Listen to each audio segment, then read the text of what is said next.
Now, from CBS News Miami, this is Facing South Florida with Jim DeFede. Welcome to Facing South Florida. I'm Jim DeFede. There was a powerful hearing in Tallahassee earlier this week dealing with mental illness in the criminal justice system. We will get into it in a few minutes. But first, I want to start with my interview Friday with Democratic Congressman Jared Moskowitz. We covered a lot, but wanted to begin with the president's address to Congress on Tuesday and why he voted to censure fellow Democrat Al Green for repeatedly interrupting the president's speech. Yeah, I mean, look, the president's address was ridiculous. It wasn't an address. It was a campaign rally.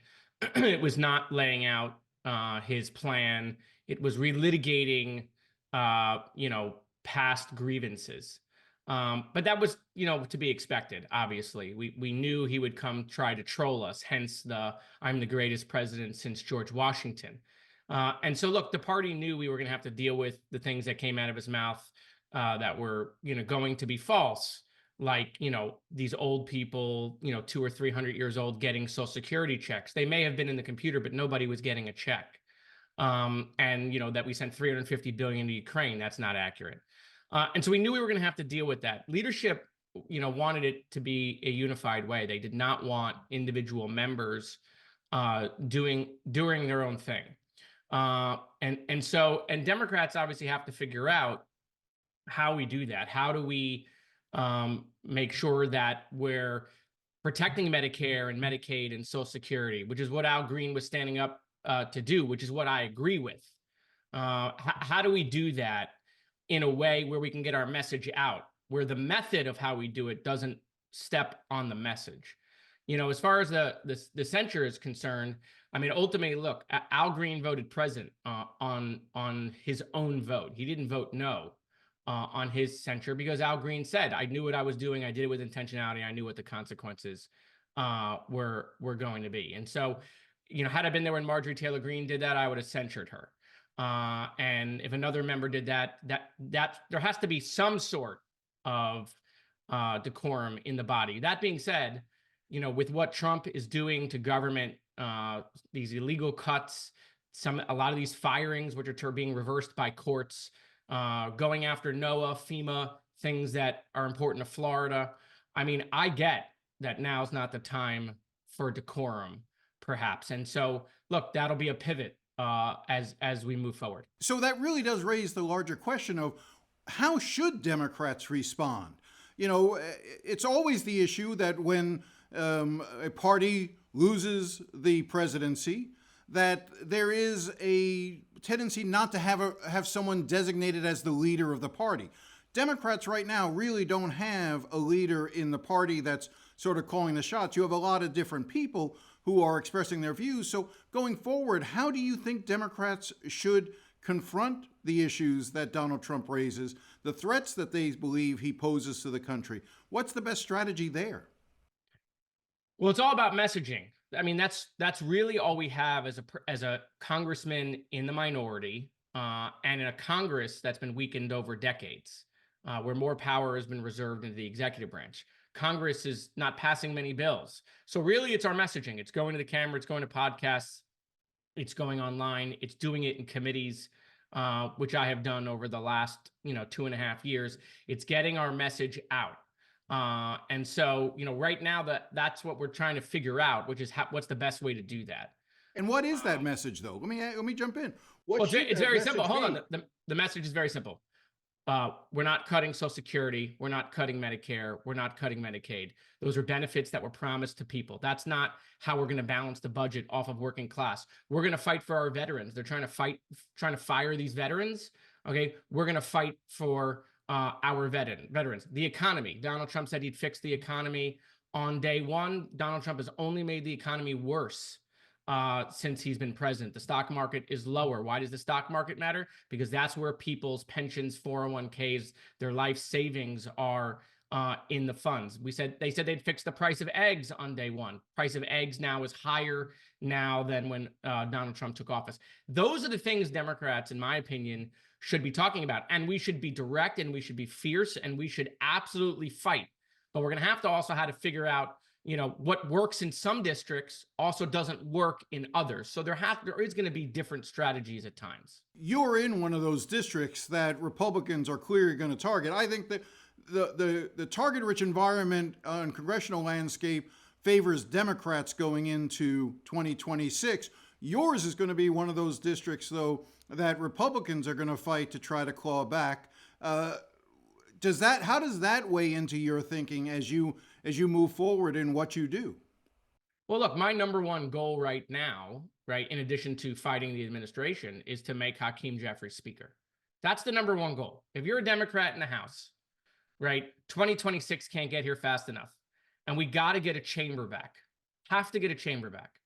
And so while we're fighting Donald Trump, trying to preserve as much as we can in the meantime, we got to get to a point where we make Hakeem Speaker. So, we're going to have to win districts where Donald Trump won, and we have Democratic members who serve in those districts. And we're going to have to win districts like mine where Donald Trump barely lost. He only lost my district by 1.5 points. My district is getting redder because of the migration in Florida.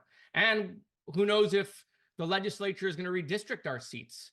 Governor Ron DeSantis has potentially talked about that because of the court cases. And so this is the calculus that many members make. But there are also lines at the end of the day. And let me give you an example. There's now rumors that they're going to try to go kick Al Green off a committee. I can assure you that if that's what Republicans are going to do, they're going to get punitive and they're going to continue to break that place, then Democrats are going to match that, okay? We will match that. If they start kicking Democratic members off committees, not only will I vote against that, not only will I go to the well, but we will look those House Freedom Caucus members in the face and say, when we get power, when Hakeem Jeffries is Speaker, your weeks in D.C. are going to be a lot less. You're going to get to spend a lot of time with your family because not a single one of you is going to be appointed to a committee. You talk about the role that Congress plays and the expanded executive. We've seen this over time, but never to the extent that we've now seen it with Donald Trump. And I'm amazed at how your Republican colleagues seem to be okay with Donald Trump's position, which is, yes, Congress has the power of the purse strings, but as the chief executive, I can ignore what Congress passes. I can ignore the law that Congress decrees in terms of how funding and spending should go. What is the danger in that? Well, with all due respect to my Republican colleagues, they're willing to do whatever Donald Trump tells them to do. They don't have, there's no individuality right now in the House. The only one so far that has stood up to the president is Thomas Massie, who voted against the budget because it's going to add trillions of dollars to the debt, something the president says he doesn't want to do, and Elon Musk says he doesn't want to do, and Doge says they don't want to do. They're doing it. They're adding trillions of dollars to the debt with their budget plans. And so there's no individuality. In fact, we're going to see that next week on the CR vote. I'm not voting for the CR. I'm a no vote on the CR because the American people don't want the status quo. That's a status quo vote. Also, they want to trap Democrats to be like, oh, look, this fraud, waste, and abuse we say we found, you voted to refund it. I'm not falling into that trap. I'm a no vote on the CR. They say they have a mandate. They're going to have to figure that out on their own. So let me just hold you there for a second, because I don't want to get into too much Washington speak. But when you say you're a no vote on the CR, what you're saying is that you are willing to have the government shut down if that. Democrats always in the past have been the folks who came along and rescued, the votes that was necessary to keep the government open. If it comes to that, you're willing to, and do you think a lot of Democrats are now willing to say, fine, if this is what the Republicans are doing, then maybe we should shut the government down? No, I don't want to shut the government down, but I'm also not going to vote for something that is a mistake. The speaker said he was going to bring individual spending bills. They did 7 of them, and then they stopped. That was a promise he made to his own caucus. We need to fund the government by individual spending bills. We've heard from Republicans for the longest time that these continuing resolutions, which, are using old budgets, this is the COVID level spending. They've bastardized it. They've called it all sorts of names, but now because Donald Trump says he wants it, they're going to vote for it, back to the fact that they do whatever he says. So I'm not going to vote for that. If they put an individual spending bill on the floor, then yes, I will vote for it. Or if they put a document on the floor that addresses the needs of both Democrats and Republicans, then I would vote for it. But I'm not voting for a clean CR under any circumstance. They have the votes. Remember, they're in charge of the House, the Senate, and the presidency. It's their government, okay? They're in charge. They should go get the votes to do it on their own. I want to just change gears for a second and talk a little bit about, well, let's start with tariffs, because, you know, one of the, again, as we're doing this interview Friday morning, the tariff policy of the president has changed 3 times this week. So I don't know what it'll be like between now and Sunday. But it's changing. It's changing while you're talking right now.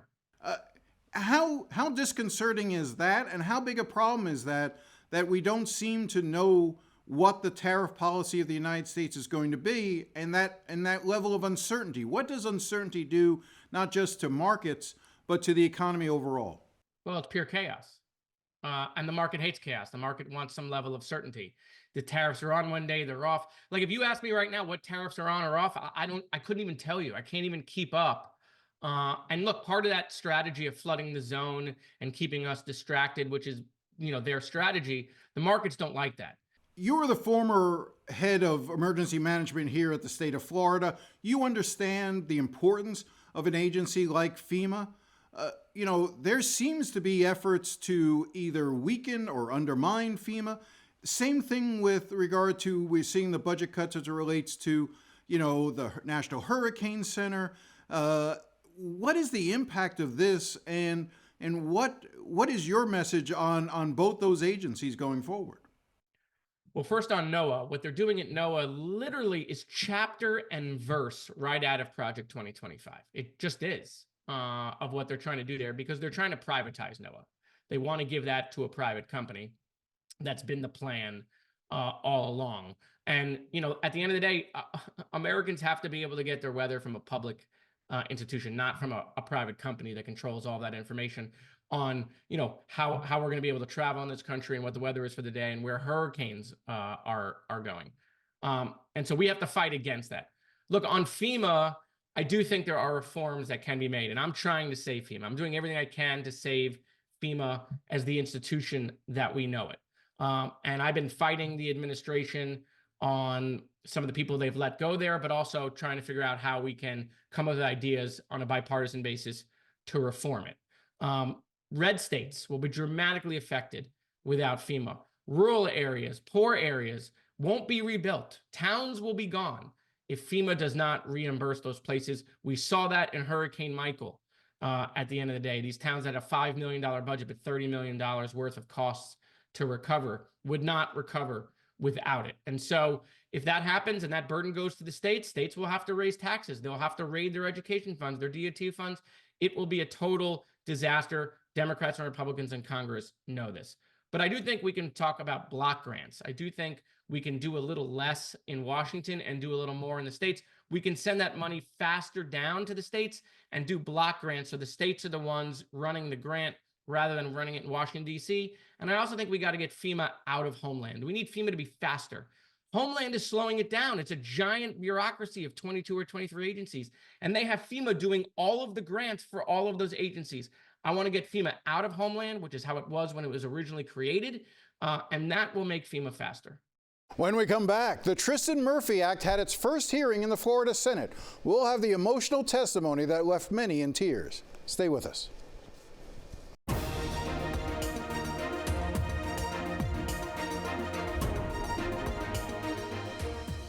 Welcome back. This week, the Florida legislature kicked off its 60-day session, and one of the very first bills legislators took up was Senate Bill 168, the Tristin Murphy Act. Now, if you've watched this show, you know Tristin's story. In our documentary Warehouse, The Life and Death of Tristin Murphy, we revealed how the state has failed to properly treat people with mental illnesses who end up in the criminal justice system. Tristin was a schizophrenic sentenced to prison on a littering charge. And 63 days after arriving at a prison in South Dade, he killed himself with a chainsaw. Ever since then, his mother, Cindy, has been fighting to make changes so that what happened to Tristin doesn't happen to anyone else. Now, to be honest, it is nearly impossible to effect real change in a system as complex and as bureaucratic as the criminal justice system. But there was something about Tristin's story that resonated with a lot of people, including Senate President Ben Albritton, as he made clear in his speech opening the legislature on Tuesday. Learning about Tristin's story and spending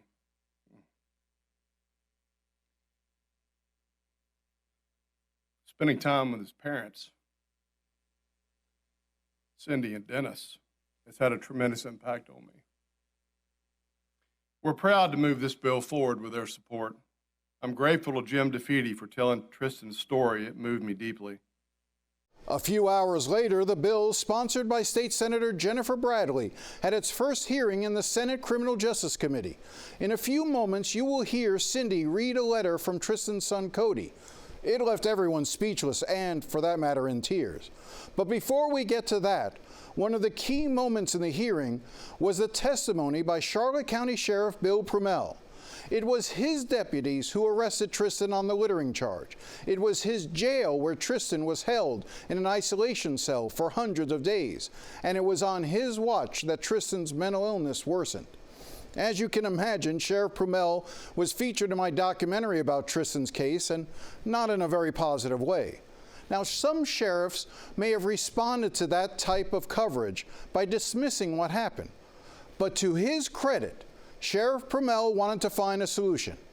Here's what he told the committee. Since I became sheriff 12 years ago, I'd like to think that a lot of my policies and programs that I put in place saved lives and helped people. Unfortunately, there are individuals that still fall through the cracks. Tristin Murphy was one of them, and he fell through the cracks in my county.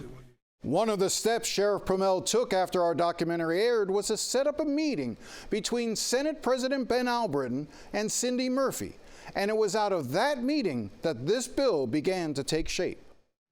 Since that time, myself, Judge Leifman out of Miami-Dade County, began working on the language for this bill. And we worked with Senate staff, we worked with state's attorneys, and we worked with the mental health professionals to put this bill together. This bill is going to save lives. This bill, this legislation is going to provide options of treatment. Most individuals who get that treatment, and the sooner they get that treatment, they become stable and they become contributing members of society. But we need to fix this system. State Senator Jason Pizzo said he hopes this bill will make law enforcement's job easier. To the law enforcement community, it's never been fair since I was a prosecutor having to house mental health cases when they should have been somewhere else. It's not fair to you and your staff at all. And we need to do better instead of just warehousing. Caroline McLean, the executive director for NAMI in Florida, the National Alliance on Mental Illness, spoke in support of the bill. We get about 250 calls a month. The most heartbreaking start with, my family member has been arrested. My family member's in jail. What do I do? And while the family is struggling to get information and to find out how to help their loved one is struggling with disrupted treatment, the possibility of job loss, housing loss, isolation from their natural and professional support systems, and in the worst cases, their lives. This point was reinforced by the sponsor of the bill, Senator Bradley, who has been one of Cindy Murphy's strongest advocates in the Senate. So many families in the state of Florida just live in fear that their loved ones with mental illness are going to have contact with the criminal justice system and not be able to get out. There are no off-ramps. There's no opportunities for diversion. There's no treatment. It was talked about earlier that the competency restoration, I've worked on competency restoration bills. It takes 25% of our adult mental health budget. The goal is not even stability and recovery. The goal is just to be able to identify who the judge and the prosecutor are in the courtroom. 70% go back, they're released, or they're on probation with no mental health treatment. It's just a broken system. And this provides a roadmap. It provides off-ramps. It provides resources instead of incarceration for the mentally ill who find themselves in the criminal justice world. It prevents them from getting sucked into the deep end of the system with horrific consequences. So hopefully this brings some comfort, some sense of hope on the part of families who are trying to support their loved ones with severe mental illness, that the system sees them, recognizes that their challenges are behavioral, are therapeutic, and don't need incarceration. But as you can imagine, the most powerful testimony came from Cindy Murphy herself.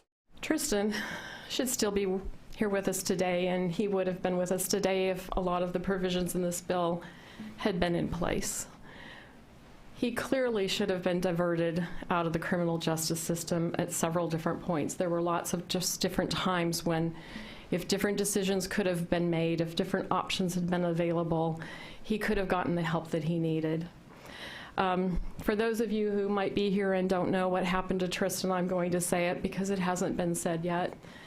But my son Tristin, after being found guilty of littering and being sentenced to a prison, lasted 63 days in the Department of Corrections before he killed himself with a chainsaw. It was horrific, and it's something that his son, Cody, and we'll have to live with. And even though we've been very careful not to see pictures and not to read too many details about that day, your mind just sort of fills in the gaps and pictures flow into your head even if you try to keep them away. I don't want that situation to happen to anyone else, and I am really so thankful and grateful that you all have recognized Tristin in this way. To me, it's a big apology that things should have been different, things should have been better, and I accept that apology. And really am excited that this moves forward. My whole goal since this happened to Tristin has been to make sure that it doesn't happen to anyone else, that no one else's family has to go through this, that people get the treatment that they need, that they get diverted early on. This was Cindy's second trip to Tallahassee. She had come up last year to meet with Bradley, Pizzo, House Speaker Danny Perez, and others. On this trip, Tristin's son Cody asked to come along.